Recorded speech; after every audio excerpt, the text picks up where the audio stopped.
There have been riots in France in response to police brutality involving a young man who's only 22 years old.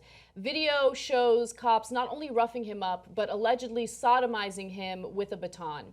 Now, according to CBS News, a young black man was allegedly sodomized with a police officer's baton last week during an identity check. One officer was charged Sunday with aggravated rape, and 3 others were charged with aggravated assault. Now, there, of course, is a lot more to this story than what seems like an isolated incident. It seems as though, as with the United States, there is heavy policing of working class neighborhoods throughout France. And so these individuals are usually immigrants, and they're constantly targeted and harassed. And so this one situation is not isolated. It seems to be happening, or at least the mistreatment of people keeps happening over and over again, which is what led to the riots. This was kind of like the straw that broke the camel's back. Now, surveys have found that unemployment is as high as 30% in these immigrant neighborhoods. This initially happened in a town northeast from Paris. However, these riots have actually extended to 5 different locations in France, and people are extremely outraged about it. Look, I think that rioting is not the best response because everyone will focus on the property damage and the violence as opposed to the message. And I know that there's some disagreement among, Americans about whether or not rioting makes sense. But you see what happens with rioting here in the United States. So as soon as rioters show up to a peaceful protest, the conversation is not about what the protesters are trying to get out there. It's about what the rioters did. And you look at this property damage and it creates buzz. This is what the media loves to cover. And it's just unfortunate. You want real change, you have to fight for it in a peaceful way. But still, I also think that sometimes it's always called rioting when it's for people of color or when it comes to people of color. But do they call the Boston Tea Party a riot? I mean, do they call that a riot? I don't agree with going on. They called it a party. Right, they called it a party.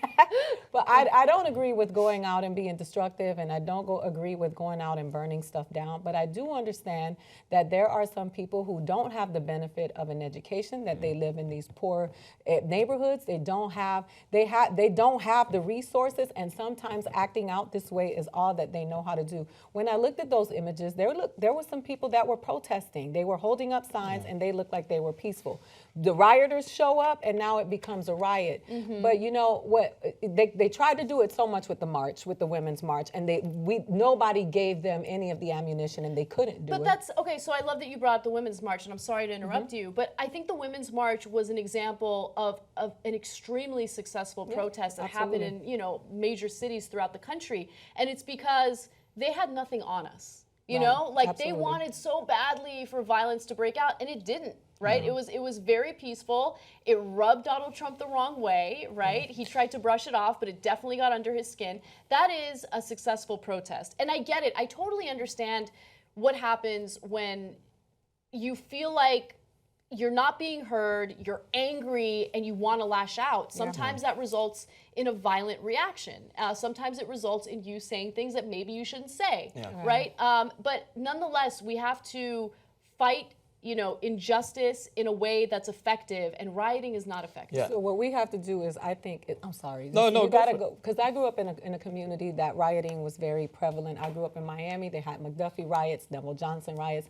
But I think it's important for those of us who call ourselves activists to go out into those communities and mobilize those people in the right way.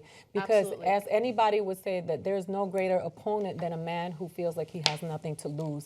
So when you're surrounded by people who are constantly being oppressed, who don't have any money, don't have resources, and they feel like they have nothing to lose, sometimes these are just suicidal tactics. They're like, you know what? Fuck it. I'm not gonna survive in this. They're sticking batons up our anuses. They're raping us.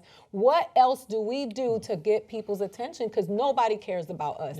And I'm not condoning violence nor rioting, but I am saying that we have to get to the root of issues, and we have to understand where this kind of behavior comes from.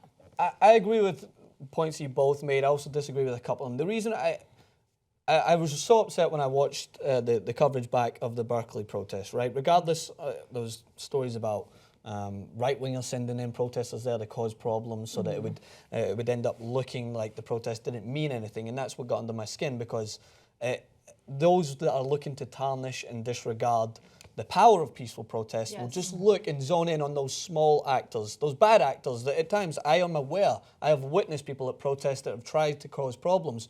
I was at the one in LAX and I had a few harsh words with some people that were getting in the face of Trump fans that were there and turned up. And I'm like, you don't need, you're just playing into the narrative. That's exactly You're right. just playing into, you're giving them the ammunition. So I hated seeing that, and I tweeted out that if you're a true progressive and you're not pissed off about what was happening in Berkeley with ones that were in there to cause problems, then I don't think that you're getting the full picture as to what the purpose of this protest is to go forward and send a message peacefully, and that gets under their skin. Like you mentioned there, the Women's March was so successful, and it pissed them off even more than any sort of violence that could have went on there. Now, in this example in France, I've looked into this before, specifically when I was in school, because it's not a one-off occurrence. The reason why people will panic in this example, because back in 2005, there was a death of 2 teens and it caused mass protest. There was around 20,000 property burned, cars burned everywhere. It was a really big protest, and the president at the time caused a state of emergency because of the protests. And then last year, there was Traoré, the 24-year-old, who was dead in police custody. And there was another protest that was up in arms. So it's a complicated issue in France. I've been to Paris. I've been to these areas. I travelled around with a Guardian reporter there who was really interested in showing me. There's immigrants come in, and a lot of them are placed into one area on the suburbs, right? And as we know well and truly what happens when you look at specifically focus in one specific group or a race into one area, it's a tactic. It's to try and make sure that they become anchored down in that area so that they might struggle. And there's no surprise that there's unemployment. So I get it. They get frustrated. Something like this is so disgusting. The details, the embarrassment. This man was a youth worker. He's looking to try and give back. It breaks my heart looking into the details of the case. Yeah, I mean, they physically abused him so badly that he ended up in a hospital. Still is, yeah. And the France's president went and visited him, and you're right. It's not the right kind of treatment, and you are also right that France has a history of having these types of protests when situations like this come up, but it's never because of that one issue. It's always because of what they've been experiencing. It's a reminder. And I hate to tie it back to American politics, but it does. It comes back into it because there's a rise in right-wing nationalism in France right now. Of course, we've seen a lot of terrorist attacks happening in France, and that has give way for right-wing nationalists to move forward in the political system. There's a lot of talk about whether or not Le Pen's going to push forward and insert her dominance and gain more following. And things like this will play into that narrative because a lot of the time people view police as a representation of the nationalistic point of view as we see here in the United States. And I have to say that a lot of people on the left were condemning police en masse, right? And I hated seeing that because I feel that's what was going on in the right. They were condemning African Americans and Hispanics in mass, and that was causing a problem. Bad actors don't represent the mass, so I disagree. I don't think that liberals were trying to paint a bleak picture of all police officials. I think what they did want to do, and we were clear about this in every single story that we did, was of course there are good cops out there, but the bad apples come about and they get protected. Yep. They get protected by everyone. And so if you genuinely care about doing something about this injustice and you are a police official, you have to speak out. And there were police officials that did speak out. So that's an example of good cops. I think that, that narrative, and, I'm not saying this to insult you or put you down. I think that a lot of people make this mistake. It's a narrative that's been, put out there as propaganda by the right wing, and some people latch onto it, and it's not true. Liberals don't think that all cops are bad. Liberals support cops. Our taxpayer money goes toward cops. We don't want to privatize cops, We just want to make sure that they're held accountable when a 12-year-old is shot within 2 seconds as he's playing with a toy gun at a park. No, I agree. I agree with that point. I think that it's maybe confusing as to the same sort of liberals that maybe you're looking to reference and those that maybe act as liberals but are not as far left and not as progressive, and they look to justify a police shooting as all cops are like this and not try to have a conversation to try and bridge the gap on both sides. So, for instance, I went to a clinic not long ago with Jacori where we were looking at a seminar that was put on in a predominantly black community to try and teach kids how to interact with police officers from an early age. Now, many people that I talked to about this immediately were on the defense of, no, black kids should not be taught how to act differently than white kids. And I was thinking, that's a valid point. This is a horrible world that we live in. We shouldn't be teaching these kids, but safety and lives preserved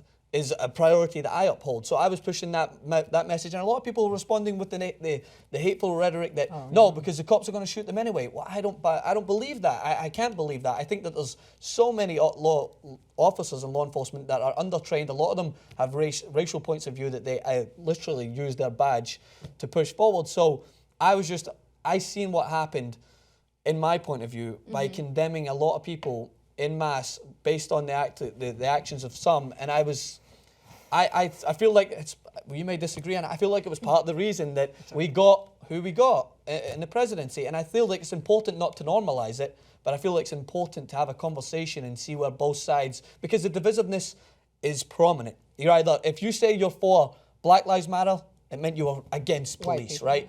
And it meant you were against police. You were not for Blue Lives Matter. So I was just trying to find a way to find a middle ground between both. And you know, the interesting thing is you just brought up Black Lives Matter, and if you want to focus on a group that, you know, has a generalized conclusion about a movement based on the actions of a few people, that's the right wing in response to Black Lives Matter. Yeah. There was one instance where a few people said fry them like bacon in regard to cops, and that's it. That defines the entire Black Lives Matter movement, okay? So it's projection. When they claim that liberals dislike all cops and we hate all cops, it's because that's the kind of thought process that they have, okay? They make generalizations about an entire group of people based on the actions of a few. And we've not only seen that with, you know, protesters in the country, we've seen that with Muslims, and we've seen that with various groups that they just don't agree with politically. And, you know, and so...